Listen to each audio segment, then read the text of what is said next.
backyard wedding. Small, just our family there, and it was super sweet and fun. And so, thank you. That was my little. I thought it was Valentine's Day, so I should talk about that, give you a little update. But we're like Daniel said, we're continuing our series. I'm all ears, where we're looking at these passages where Jesus says, "To him who has ears, let him hear." And I'm sure Daniel's talked about, what that means, but it's basically just this saying of like, hey, listen up.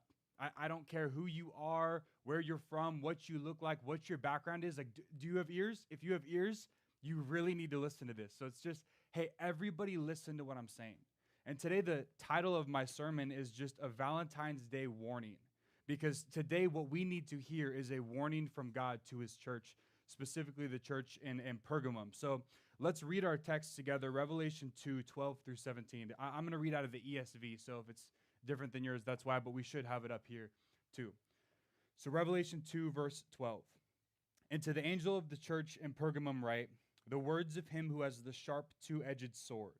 I know where you dwell, where Satan's throne is. Yet you hold fast to my name, and you did not deny my faith even in the days of Antipas, my faithful witness, who was killed among you, where Satan dwells. But I have a few things against you. You have some there who hold the teachings of Balaam, who taught Balak to put a stumbling block before the sons of Israel, so that they might eat food sacrificed to idols and practice sexual immorality. So also you have some who hold to the teachings of the Nicolaitans. Therefore repent. If not, I will come to you and war against them with the sword of my mouth. He who has ears to hear, that's our series, let him hear what the Spirit says to the churches. To the one who conquers, I will give some of the hidden manna, and I will give him a white stone with a new name on the stone that no one knows except the one who receives it. So John here is writing Jesus' words to the church in Pergamum, and it's a little confusing on first read. When I first read it, when Daniel sent it to me, I was like, what does this mean? Because there's a lot of symbolism and imagery, but it's God's warning to us. But before we kind of start picking apart the warning, I want to go back to the first two verses and just see what Pergamum was like. What made it a big growing city, and how can our situation relate to theirs today? So back to verse 12. It says, and the angel of the Lord in Pergamum writes, the words of him who has a sharp two-edged sword, I know where you dwell, where Satan's throne is. Yet you hold fast to my name, and you didn't deny my faith, even in the days of Antipas, my faithful witness, who was killed among you. Once again, where Satan dwells. He says that twice, where Satan dwells, where Satan's throne is. But he said, in the midst of that, you didn't deny my name. What he means is, he's saying, I understand that you live in an area that makes it hard to follow me.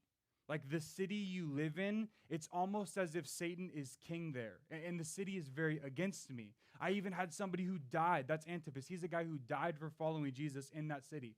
And he's saying, but you've done good. You've stuck with me. And he calls it Satan's throne because of a certain altar they had there. I think I have a picture. But it's an altar that they had. I think it was to a Roman god. But it kind of has that lazy boy shape. You see, it kind of looks like somebody could sit in it. So they called that Satan's throne. And that was one of many altars to pagan gods in the city of Pergamum. They had lots of altars to pagan gods. And it was a huge city, Pergamum. I believe it was actually the capital of Asia Minor. And Pergamum, it was known for its wealth, its politics, its intellect, and its pagan worship. A big reason it was ahead of its time is because they didn't invent parchment paper, which is paper made from animal skin, but they put it into production. And so they kind of innovated parchment paper, and they had this library of 200,000 books, which was amazing for its day. I think it was the second biggest library of its time. So Pergamum is a city with access to some of the best information in the world, tons of money, and lots of idolatry. And that's what made it a booming city of its day, a great city of its day. And it's fascinating to me how this text 20, 30 years ago would have been so applicable to big cities all around the world, right? I mean, LA, New York, any big city around the world, this would have applied to. But now, with the invention of smartphones, the knowledge and the wealth and idolatry of Pergamum is in everybody's pocket today. So this text, it's not just applicable to big cities, it's applicable to nearly the whole entire Christian church today. And I'm not hating on cell phones by saying that, but isn't it crazy that what made a city great 2,000 years ago is just right there in everybody's pocket today? All the things that made it great is right there. So I feel like God is saying to the 21st century Christian church, just like he did to the early church, hey, I know the world you live in. I know it can be hard with all those ideas at your fingertips and knowledge being so easy to find. And hey, you all have done good. Like, you're not afraid to post that you're a Christian. You wear Jesus shirts. You try to share God at work. You've done good, church of the 21st century.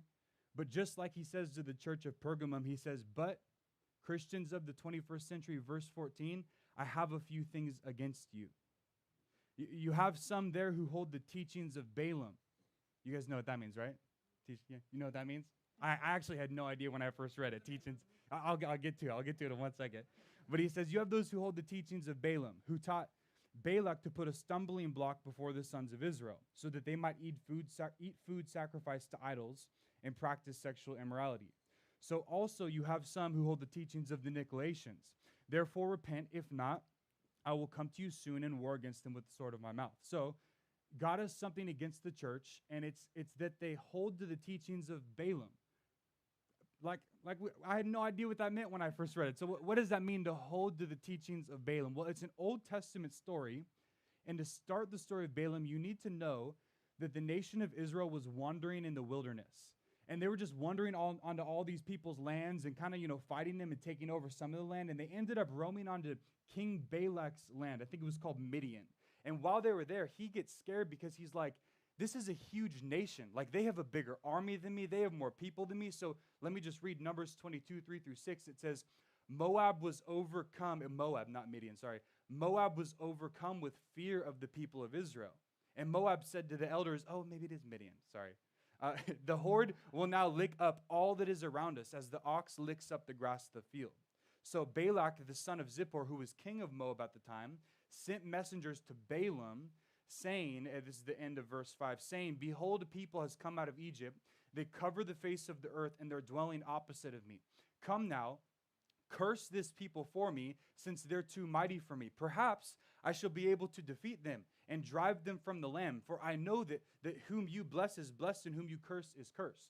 So Balaam is this man of the gods. And apparently when he talks to the gods, it works. They either get blessed or they get cursed. So the king knows this, and he says, hey, I'll give you a ton of money if you curse the nation of Israel, and that way I can beat them at war, or they'll get away from here. So that's what he says, and Balaam's like, okay, I'll try it. But while Balaam's talking to God, he's like, hey, God, I'm going to curse your nation just so you know. God says, no, they're a blessed people, so bless them. So he blesses them. And then that happens 2 more times. He tries to curse them, and God says, no, that's a blessed people, bless them. So what happens is Balak, the king, is livid. Look at what he says, Numbers 24:10. And it says, and Balak's anger was kindled against Balaam, and he struck his hands together. And Balak said to Balaam, I called you to curse my enemies, and behold, you've blessed them 3 times. Therefore now flee your own place. I said I will certainly honor you, but the Lord has held you back from honor. And Balaam said to Balak, dude, he didn't say dude, didn't I tell your messengers that whom you sent me, that if you had given me all the money in the world, given me a house full of silver and gold, I would not be able to go beyond the word of the Lord, to do either good or bad of my own will. What the Lord speaks, I will speak. So Balaam is saying, hey, if the Lord wants them blessed, I can't do anything about it. You can give me all the money, but I can't do anything. When I first told my wife, Kayla, this story, she was like, that's so cool. What the Lord speaks, he will speak. That's awesome. And I was like, it sounds cool, but hold on. Because we find out later that Balaam, he wanted that money. He wanted that house. So he went to Balak, and he's like, hey, King Balak, I can't curse Israel because, I can't go against God.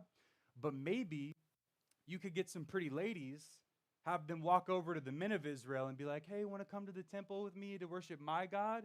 And maybe you'll be able to kind of tempt them and lure them into disobedience. And through that, they might be cursed by their own God. And so he does it. King Balak does it, and it works. We find that out from Numbers 31:16, where he says, on Balaam's advice, it caused the people of Israel to act treacherously against the Lord, and a plague came upon the congregation of the Lord. So hopefully you kept up with all that story, but that's the story of Balaam. Balaam, he says all the right things. He looks really good. He talks with God. He blesses the people of God. but he also leads the people of Israel into immorality because of his own greed. The teachings of Balaam, what that text means when it says that, here's the point, is that it's allowing your greed to lead you and others into immorality. The teachings of Balaam is allowing your own greed to lead you and others into immorality. He wanted the wealth. He wanted to stay in his own home. The king was like, I'm going to kick you out of your home. He's like, no, I want to stay here. So even though he didn't blatantly curse them, a sneak attack was made by Satan. He couldn't do it straight up, so they kind of came around the back and they lured the people of Israel. They tempted them into disobedience. They tempted them into lowering their standards. And so that's what's happening in the church of Pergamum. Some people are acting just like Balaam, that, they're doing the right things, saying the right things, going to church, and anybody you would have asked in Pergamum would have said, they're an awesome Christian person. But really, they were luring people into immorality, sexual immorality, idol worship. Because while the church was immoral, their greed made them not want to say anything. They wanted to stay comfortable. They wanted to keep what they had. So rather than say anything, to call the church to live up to God's standard, they lowered the standard of what it meant to follow Jesus so they could be quiet. And that was God's problem with the church in Pergamum. And I think Satan is using the same trick in many Christian communities today. Our world is so different from God's kingdom. Just like Pergamum was the throne of Satan, it was so different from God's kingdom. I think it has a lot of us going, maybe we need to lower God's standard of holiness so that we can fit in with the world easier, and also the world can fit in with God's standard easier. We're lowering God's standard of holiness. And I think in our world today, the way that we follow the teachings of Balaam and have our greed lead the church into immorality is very similar to Pergamum. Our greed, which leads us to immorality, it shows up in a lot of churches not preaching the whole gospel. They don't preach sin in their gospel. And I'm thankful that Image Church, I know Daniel preaches the whole gospel here. And I'm thankful for that.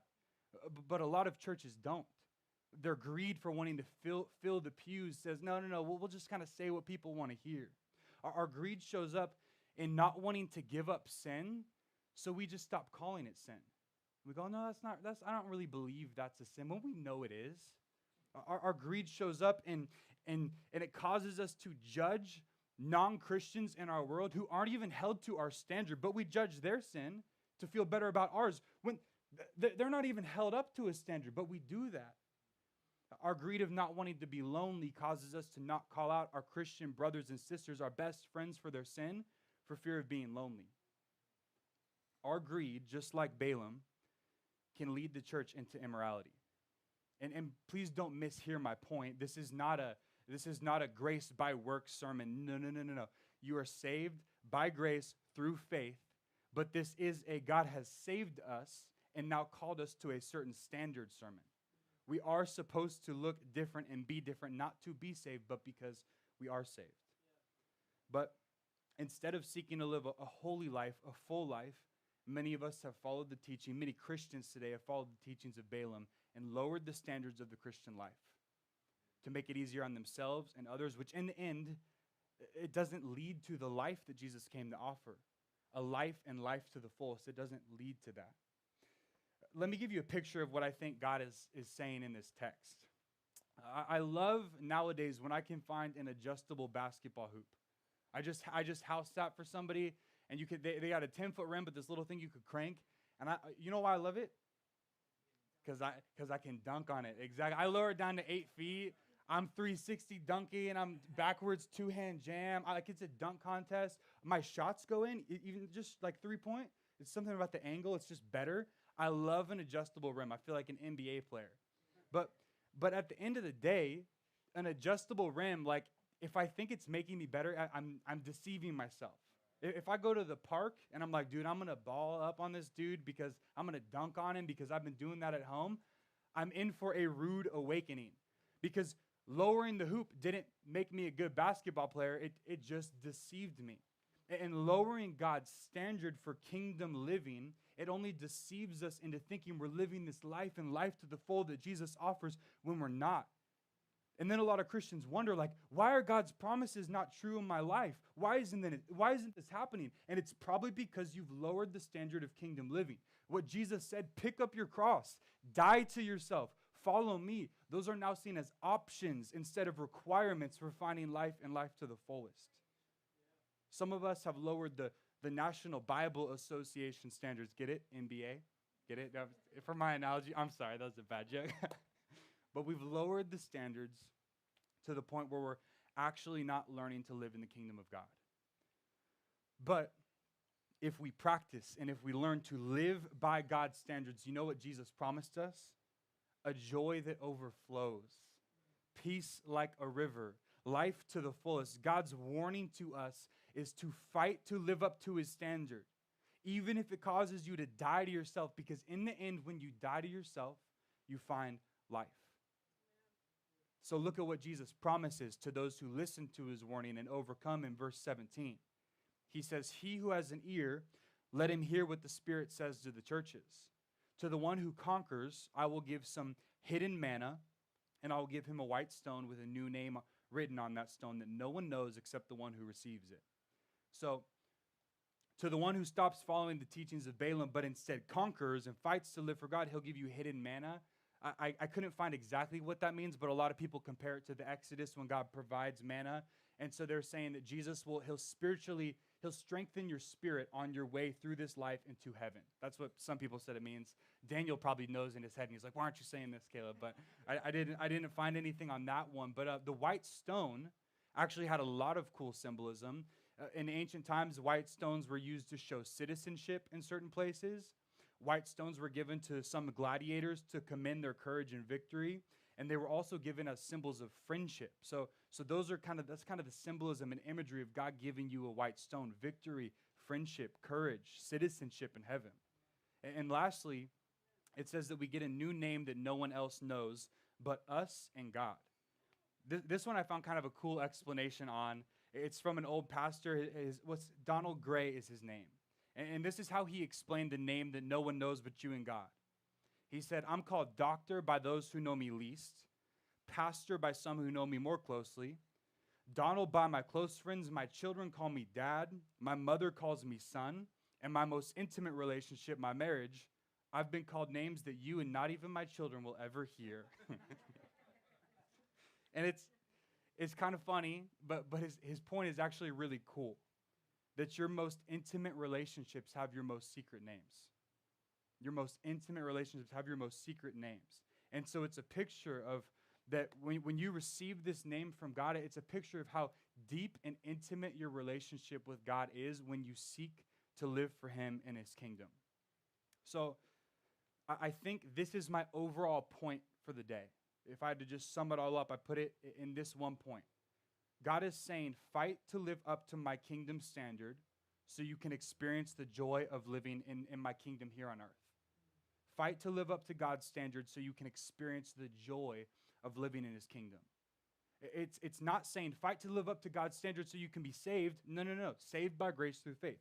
But fight to live up to God's standard so you can experience the joy of living in God's kingdom here and now on earth. Seek to conquer your sin and be given the hidden manna, the white stone, and the secret name. Fight to live up to God's standard so you can experience the joy of living in his kingdom. So let me ask you a question as I end the sermon. Is there, and this actually goes really well with what Daniel already talked about in communion and idolatry. So if God has put something on your heart, just be open to it and think about it. Maybe talk to Daniel or someone after church. But here's my question. Is there a sin or habit that God has been asking you to give up so you can die to yourself and your own desires that you haven't given up yet? Is there a sin or a habit that God has been asking you to give up that you haven't given up yet? It could be gossip, the way you talk about other people, the way that you talk to your spouse, the way that you talk about your spouse when they're not there. It could be sexual purity. It could be the certain substances that you may overuse. But what is a sin in your life or a habit that God has been asking you to give up, to die to yourself that you haven't given up yet? And yeah, I know we're really good at being like, oh, I don't think he's really calling me. Like we make excuses, we have reasons, but Is there something you know he's been calling you to give up? Let's not be a church that in our greed and selfishness hangs on to our old ways of life. Let's be a church that in faith leaves our old ways behind and seeks to live up to God's standard. Let's not be a church that lowers the standard for our comfort. Let's be a church that holds ourselves and others accountable so that we can live in God's kingdom here and now, because Jesus promises it's worth it. I love the verse. The word in the verse says conquers. To him who conquers or overcomes or is victorious. Let's be a church that conquers our sin instead of compromises because of sin. Let's be a church that conquers our sin instead of compromises because of our sin. Fight to live up to God's standards so you can experience the joy of living in his kingdom. Fight to live up to God's standards, even if it causes you to die to yourself, because in the end, that's how you find life. Amen. That's all I got for you guys today. So thank you very much.